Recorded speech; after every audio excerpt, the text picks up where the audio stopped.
Pastor Ezekiel has allowed us to take the media to the church so that the truth of the matter is brought up. What are we expecting to see there? The church has a compound. It does not have a place for people to walk in and sleep. The policy of Pastor Ezekiel's church is that only people who come in can sleep in those facilities after paying 500 shillings per day. That is the policy of that institution. The policy goes further to say you can only be allowed to stay in that church premise, that hostel, to a maximum of 5 days. So there is nobody going to stay there for 1 year. Biologically, even if anybody is fasting 5 days, nobody will die. Pastor Ezekiel's clients or customers or congregation, only 0.5% come from Kilifi County. 35% are foreigners coming from the US, Dubai, Uganda, Germany, England, USA. And the rest, around 72, come from regions outside Kilifi County. This is an international place. Within the premises, there is a hotel, a restaurant where people eat, classified in terms of VIP, classified in terms of affordability. Pastor Ezekiel, within that premise, has an international school with 10 students. 2 are day scholars. 8 are boarders. The school is 3 months old. The place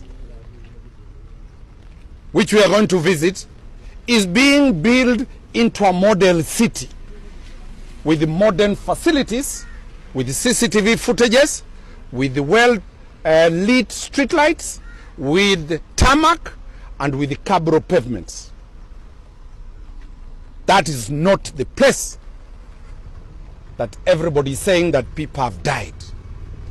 In the 1 year and 1 month that the institution has been in existence, a total of around 15 people have died within Pastor Ezekiel's premises. The policy of the church is that only people, if a patient is coming who is very sick for prayers and for miracles, that person will not be allowed in unless accompanied. Once these people die, the family person accompanying them, some of them are brought in buses, they have already died, they are being brought and almost a dead person and pronounced dead. The policy is that those who have died, the family members take them to take that report. We'll give the number of all the 15 OBs that the police have.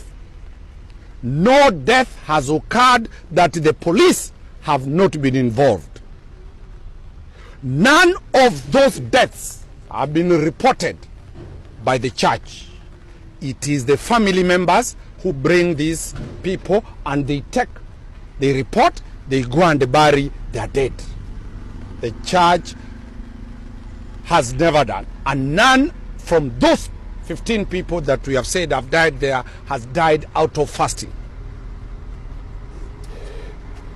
As we move further, the policy of the church, as I've said, no child is allowed within the church premises without being accompanied by a parent. That is the position. So any child coming to the institution must be accompanied by a parent, or else entry is restricted. Let us look at the security arrangement between Pastor Ezekiel's church and the national security organs. The area chief's office is 500 meters away from the church of Pastor Ezekiel. And at the chief's place, there are administration police officers. Is 1 kilometer away from the church of Pastor Ezekiel. If there is any death or any incident that is peculiar, the OCS or the police officers there would have known. So in terms of security arrangements, as we have put it, it is completely false to link this to Shakahola.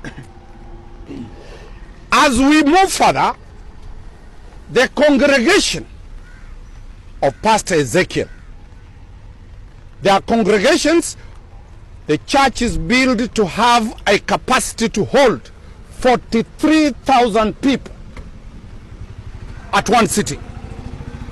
Every time these congregations are there, the police Land Rover, the OCS, puts, because of the large number of people that are coming there, every time there is such a congregation, the police Land Rover with uniformed police officer and civilian armed police officers and regular patrols 24 hours are at the guard of that church. There is nobody who has been detained in this place. A narrative has been put about a funeral home, a mortuary called Milele. Milele does not border the church. It's not near Pastor Ezekiel's church. It is 10 kilometers away. The church of Ezekiel, the administrators of that church, Ezekiel himself has never booked anybody at Milele mortuary.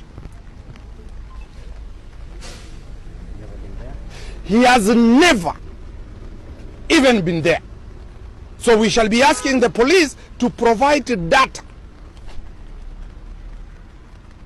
when Pastor Ezekiel ever stepped in Milele mortuary. That is a private entity, completely disassociated with the church of Pastor Ezekiel. Does Pastor Ezekiel have property acquired fraudulently? We have been given all the title deeds owned by Pastor Ezekiel's church. Pastor Ezekiel donates food. A few days ago, he had donated food to Turkana. He has given food to Mombasa County. He has given food donations to the whole country. He has a hotel. Is that a person ready to starve people? And he runs a food chain and he donates food? That is a serious issue that we need the police to put very, very clearly to perspective.